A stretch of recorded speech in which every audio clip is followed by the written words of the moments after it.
Hello friends, welcome to my channel Mystery Astroveda. आप लोग जानते हैं कि मेरी स्टोरीज़ जो हैं वो इस चैनल के थ्रू आप लोगों तक मैं पहुंचाती हूं। तो मैं चाहती हूं कि अगर आप लोगों को मेरी स्टोरीज़ अच्छी लगती हैं या रोज़ आप कुछ ना कुछ नया सुनना और जानना चाहते हैं तो मेरे चैनल को लाइक और सब्सक्राइब कर दें। चैनल को सब्सक्राइब करते ही आप तक मेरी जितनी भी स्टोरीज़ हैं वो पहुंच जाएंगी। और अगर आप मुझे कमेंट सेक्शन में करके बताते हैं कि आपको मेरी स्टोरी से क्या शिक्षा मिल रही है, आपको क्या मॉरल मिल रहा है, तो फिर मुझे आगे कुछ नया प्रेज़ेंट करने में बहुत खुशी होगी। मैं चाहूँगी कि आप मेरी कहानियों से कुछ अच्छा, कुछ मॉरल सीखें और मुझे भी बताएं कि आपने मेरी स्टोरी से क्या मॉरल लिया। तो चलिए फ्रेंड्स, बिना देर के स्टोरी शुरू करते हैं। हाँ, मेरी एक रिक्वेस्ट और है उन बच्चों से जो मेरी स्टोरीज़ देख रहे हैं। मैं चाहती हूँ कि आप अपने आप सेल्फ एनालिसिस करके स्टोरी में अपने व्यूज़ मुझे दें। और जैसे कि बेड टाइम स्टोरीज़ जो होती हैं, बहुत बच्चों को नींद नहीं आती, तो कुछ टाइम पहले आप ये स्टोरी सुने, आप इनके बारे में सोचें कि आप इन स्टोरी से क्या मॉरल लेते हैं, क्या आपको एजुकेशनल सीख मिलती है। तो आप मुझे ज़रूर बताएं, क्योंकि एक लर्निंग प्रोसेस भी होती है। और चूँकि बच्चों का दिमाग बहुत तेज़ होता है तो उन्हें बहुत जल्दी वो अपने अकॉर्डिंग ये बता पाएंगे कि उन्होंने क्या सोचा, उन्होंने इस कहानी से क्या सीख ली। चलिए फ्रेंड्स, बिना देर के स्टोरी शुरू करते हैं। तो आज मैं जो स्टोरी आप लोगों को सुनाने जा रही हूँ वो एक ऐसे बुद्धिमान बंदर की है जिसने कमाल कर दिया। चलिए स्टार्ट करते हैं। एक बार एक राज्य में एक राजा के घर उसने अपने बंदर पाल रखे थे। तो बंदरों में 3 बंदर उसने पाल रखे थे। चूँकि एक बंदर थोड़ा एज्ड हो चुका था, बुद्धिमान था, तो वो अक्सर छुपा हुआ रहता था उस महल में। और वो जो 2 बंदर थे वो राजा के इर्द गिर्द ही रहते थे। राजा ने उन्हें अपना पालतू बना रखा था, उन्हें पालता था, खिलाना पिलाना, पूरी देखभाल करता था। एक बार क्या हुआ, उस राजा के जो रसोइये ने जो रोज़ उनके लिए बहुत ही स्वादिष्ट व्यंजन बनाता था, लेकिन उसको बहुत गुस्सा आता था। अक्सर क्या होता था, महल के रसोइये में एक बकरी थी, वो अक्सर घुस जाती थी। तो जब बकरी उस किचन में घुसती थी उनके रसोइये के, तो रसोइये को बहुत गुस्सा आता था। तो कभी वो बिना आओ ताओ देखे उसके ऊपर कुछ भी खींच के मार देता था। जो उसके पास जो भी चीज़ें अवेलेबल रहती थी वो उनको उठाता और उस बकरी को खींच के मार देता। बकरी भाग जाती। वो बूढ़ा बंदर रोज़ ये क्रम देखता रहता था। रोज़ अक्सर ऐसा होता था कि कभी कभी जो वो करछी यूज़ करता था खाना बनाने के लिए, पकाने के लिए, वो खींच के मार देता था। या फिर कभी कभी वो जो बेलन यूज़ करता था वो खींच के मार देता था। मतलब एनी हाउ जब वो बकरी को देखता था तो कुछ भी, जो भी चीज़ें उसके सामने आती थी या उसके आसपास पड़ी होती थी, वो उन्हें उठाकर उस बकरी को मार देता था।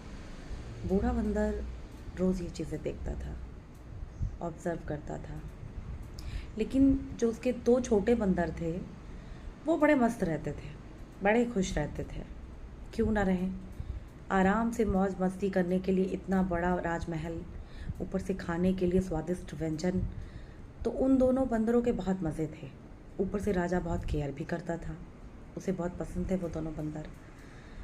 तो एक बार क्या होता है कि एक बकरी किचन में घुसी। रसोइया कुछ काम कर रहा था। रसोइया काम कर रहा था तो अचानक उसने जो भगोने पे गरम प्लेट रखी थी, जो खाना जिसमें वो पका रहा था, उसने वो खींच के उस बकरी को मार दिया। बूढ़ा बंदर ये सब चीज़ें वॉच कर रहा था। उस दिन बूढ़े बंदर को कुछ अच्छा नहीं लगा। उसने अपने 2 बंदरों को बुलाया और बोला कि हमें वक्त रहते ये महल छोड़ देना चाहिए। लेकिन दोनों बंदर बहुत गुस्सा हुए। कहते हैं आप अजीब बातें करते हैं, अब आपकी उम्र हो चुकी है, आपको तो खाने पीने में से कोई मतलब है नहीं। ये नहीं हो रहा है कि जो मिला है, जो खाने को मिलता है वो खाएं पिएं और मस्त रहें। अब आपकी ज़िंदगी कितने दिन बचे हैं। लेकिन वो बूढ़ा बंदर बहुत समझदार था। अब वो उन बंदरों को कैसे समझाता कि तुम्हारे लिए इस महल में रहना बहुत दिन तक ठीक नहीं है, आखिर तुम्हें क्यों पाला जा रहा है। लेकिन ये बात उन बंदरों की समझ से बाहर थी, क्योंकि उम्र में भी वो दोनों कम थे और वो रोज़ उन चीज़ों को ऑब्ज़र्व नहीं कर पा रहे थे जो वो बूढ़ा बंदर कर रहा था। एक दिन बूढ़े बंदर ने जब बकरी को मारते हुए देखा तो उसने क्या सोचा कि अगर कभी ऐसा हुआ कि बकरी को कहीं बहुत ज़्यादा चोट आई या कुछ ऐसी घटना घटी तो उसमें कहीं हमारा भी नुकसान ना हो जाए। ये बूढ़ा बंदर अक्सर सोचता था। एक दिन उसने छोटे बंदरों से कहा कि चलो चलते हैं इस महल को छोड़कर, क्योंकि कोई दुर्घटना होने वाली है। मगर उन दोनों बंदरों ने फिर ध्यान नहीं दिया। उस दिन उसने कहा कि अगर सोचो कभी रसोइये ने जलती लकड़ी फेंक कर बकरी को मार दिया और वो लकड़ी बकरी को लगी या बकरी जल गई और जलते हुए पूरे महल में घूमने लगी, तो क्या होगा हमारा? तुमने सोचा है? वो दोनों बंदरों ने बहुत सोचा नहीं। उन्हें बहुत गुस्सा आया कि जब देखो तब ये बूढ़ा बंदर हमें लेक्चर देता रहता है। उसने कहा कि आपको जाना है आप जाइए, हम दोनों तो यहीं रहेंगे। बूढ़ा बंदर बहुत दुखी हुआ। कुछ भी हो तो वो उसके अपने थे, वो चाहता था कि वो अपने को बचा ले। उसने बहुत बार ऐसी कोशिश की कि उन दोनों बंदरों को ये बात समझ में आ जाए, लेकिन कहते हैं, मैं इसका मॉरल आप लोगों को लास्ट में बताने वाली हूँ, तो आप पूरी स्टोरी सुन लीजिएगा। बहुत ही गूढ़ रहस्य है, बहुत ही मिस्ट्री छुपी है इस स्टोरी में। तो अगर मैंने अभी आपको रिवील कर दिया तो आपको मज़ा नहीं आएगा, तो आप अंत तक स्टोरी तक बने रहिए फ्रेंड्स, क्योंकि मैं चाहती हूँ कि स्टोरी का जो मॉरल है वो बहुत ही बिग है और आप उसे समझें और समझकर अपने जीवन में फॉलो ज़रूर करें। तो क्या होता है कि वो बूढ़ा बंदर उस दिन महल को छोड़कर चला जाता है, लेकिन दो छोटे बंदर वहीं पे रुक जाते हैं। उन्हें ऐशो आराम की कोई कमी नहीं थी वहाँ पे। एक दिन क्या होता है, सुबह सुबह बकरी घुस जाती है और रसोइये के जो उसने आटा मार के रखा होता है उसमें मुंह लगा देती है। रसोइये को बड़ा गुस्सा आता है। वो जलती लकड़ी निकालता है और बकरी को फेंक कर मारता है। बकरी में आग लग जाती है, चूँकि उसके फर होते हैं तो आग जल्दी पकड़ लेती है। आग पकड़ती तो बकरी अपने बचाने के लिए खुद को भागने लगती है पूरे महल में। महल में भागने लगती है तो क्या होता है कि महल में आग लगने लगती है। और शायद आप लोगों में से बहुत लोग ये बात नहीं जानते होंगे कि आग को बुझाने के लिए बंदरों का यूज़ किया जाता है। इसीलिए उस महल के राजा ने उन बंदरों को पाल रखा था। अब उन दोनों बंदरों को लाया जाता है और आग बुझाने के लिए उस आग में झोंक दिया जाता है। दोनों बंदर जल के मर जाते हैं। बहुत गुस्सा आता है। बूढ़े बंदर को ये बात जब पता चलती है कि उसके दोनों बंदर मार दिए गए तो बहुत दुखी होता है, लेकिन उसे ये बात सहन नहीं होती कि क्यों किसी बेगुनाह को किसी और की सज़ा मिले, किसी और के गुनाहों की सज़ा मिले। तो वो क्या करता है, बदला लेने की सोचता है, लेकिन उसे समझ में नहीं आता कि वो कैसे बदला ले राजा से। एक दिन क्या होता है, वो किसी नदी के किनारे पानी पीने जाता है।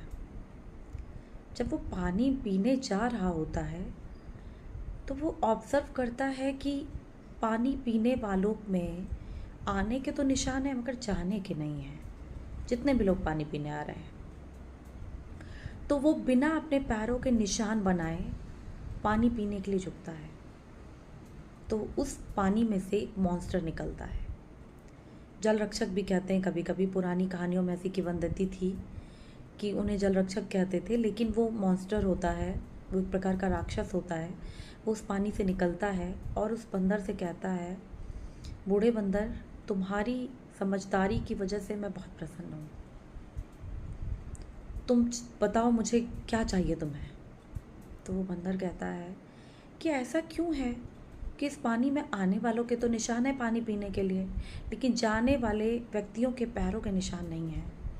तो वो कहता है कि मैं उन सबको खा जाता हूँ, तो वो जा नहीं पाते, आते तो ज़रूर हैं, लेकिन मैं तुमसे बहुत प्रसन्न हूँ।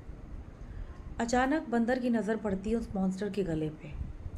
उसने एक बहुत ही कीमती हार पहना होता है, बहुत ही खूबसूरत हार। तो वो मॉन्स्टर से कहता है कि तुम एक बार में कितने लोगों को खा सकते हो। मॉन्स्टर कहता है, बहुत सारे लोगों को। एक बार में तो मैं पूरा महल खा सकता हूँ, महल में जितने व्यक्ति हूँ उन सबको खा सकता हूँ। बंदर बहुत खुश होता है। वो एक प्लानिंग करता है।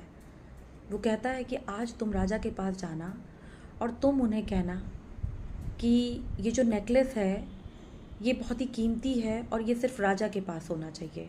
ऐसा सुनकर मॉन्स्टर कहता है मुझे क्या मिलेगा, मैं क्यों ऐसा करूं। बंदर कहता है तुम्हें बहुत सारे लोग खाने को मिलेंगे, तुम चिंता मत करो।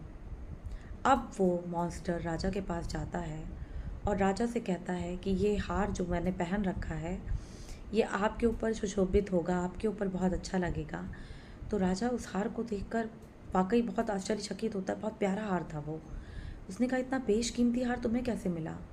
तो उसने कहा कि जहाँ मैं रहता हूँ वहाँ पे ऐसे अनेकों बेशकीमती हार हैं और उन लोगों ने लाके डाल दिया जिनके बारे में मुझे पता भी नहीं है। क्या आप ऐसा करेंगे? लेकिन वहाँ पर कुछ मॉन्स्टर रहते हैं जिन्हें पहले मारना पड़ेगा, तब वो जो धन है, वो जितने भी गहने हैं वो सब आपको मिल जाएंगे। राजा कहता है कोई बात नहीं है, कितने लोग लगेंगे।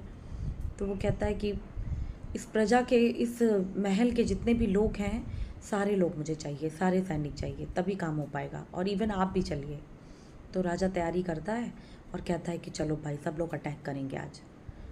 मॉन्स्टर की तो यही प्लानिंग थी। मॉन्स्टर जाके उस दिन नदी में पहले से बैठा होता है और जितने लोग भी आते हैं राजा के पास, राजा के साथ, वो सबको खा लेता है। जब लास्ट में राजा अंदर जा रहा होता है तो बूढ़ा बंदर उसे मिलता है। तो कहता है अरे तुम यहाँ कैसे। तो वो कहता है मैं सिर्फ इसीलिए रुका था आपको ये बताने के लिए कि जैसे आपने मेरे सारे लोगों को खा लिया, ख़त्म कर दिया, वैसे ही अब आप भी जाइए, आपके भी सारे लोगों को मैंने ख़त्म कर दिया, बदला हुआ पूरा। इस तरीके से मॉन्स्टर जो है वो राजा को खा लेता है और वो बूढ़ा बंदर बहुत खुश होता है कि उसने अपना बदला ले लिया। लेकिन इस कहानी का जो मोटिव है वो क्या है फ्रेंड्स, वो मैं आज आपको बता देती हूँ। पहली बात तो हमें अपने बड़े बुज़ुर्गों की बात को इग्नोर नहीं करना चाहिए। जैसा कि आजकल छोटे बच्चों को या बड़े बच्चों को भी बहुत गुस्सा आ जाता है जब कोई बड़ा उन्हें टोकता है। लेकिन कभी कभी ऐसा होता है फ्रेंड्स कि वो जो देख सकते हैं, जहाँ तक उनकी नज़रें जाती हैं वहाँ तक हमारा पहुँचना बहुत मुश्किल होता है। तो जब हमारे बड़े बुज़ुर्ग हमें कुछ कहते हैं या हमारे माता पिता हमें समझाते हैं कि हमारे लिए ये रास्ता ठीक नहीं है, तो वहाँ हमें रुक कर 2 सेकंड के लिए सोचना चाहिए कि ये मेरे पेरेंट्स हैं, ये उन रास्तों से गुज़र चुके हैं जहाँ हमें जाना है। तो और उतनी बुद्धि आते आते तो आपको तभी आएगी जब आप खुद पेरेंट्स बनेंगे, उसी उम्र से उन रास्तों से गुजरेंगे। तो क्यों ना हम AI के ज़माने में हैं तो अपने पेरेंट्स की उन बातों को समझ तो सकें कि वो जो कह रहे हैं वो हमारे भले के लिए है। बहुत से लोग बहुत निराश हो जाते हैं, बहुत बड़े बड़े कदम उठा लेते हैं। फ्रेंड्स मत करिए ऐसा। इस कहानी से हमें कितनी बड़ी सीख मिलती है कि अगर उस बूढ़े बंदर की बात मानकर वो दोनों बंदर चले गए होते तो आज वो राज्य भी होता, वो बंदर भी जीवित होते और बूढ़े बंदर अपने लोगों को एक अच्छा पथ दिखा रहा होता, समझा रहा होता। आज वो भी ग्रोन अप कर रहे होते उनके साथ। तो हम छोटी छोटी बातें जो इग्नोर करते हैं वो हमारे लिए कभी कभी बहुत नुकसानदायक होती हैं। और दूसरा मॉरल क्या है इस स्टोरी का, कि जैसा हम करते हैं दूसरों के साथ हमें वैसा ही कहीं ना कहीं भरना पड़ता है। ये तो वो बंदर की बात थी कि बंदर ने बदला ले लिया, लेकिन ऐसा हो सकता है कि अगर हम किसी के साथ बुरा करते हैं तो हमारे साथ भी बुरा हो सकता है। तो बी अवेयर फ्रेंड्स। आपको अगर मेरी कहानी अच्छी लगी हो, प्रेरणादायक लगी हो, तो मेरे चैनल को आप सब्सक्राइब कर दें, लाइक और शेयर करना ना भूलें। हर वो बच्चा मैं चाहती हूँ ये स्टोरी सुने जिसे आगे बढ़ने की चाह है, जो ग्रोन अप कर रहा है, वो इस कहानियों से शिक्षा ले और आगे बढ़े, अपनी अक्ल का इस्तेमाल करे। और मेरे चैनल को लाइक और सब्सक्राइब करना बिल्कुल मत भूलिए फ्रेंड्स। कल फिर मैं एक नई स्टोरी के साथ आप लोगों के सामने आऊँगी। Thank you very much.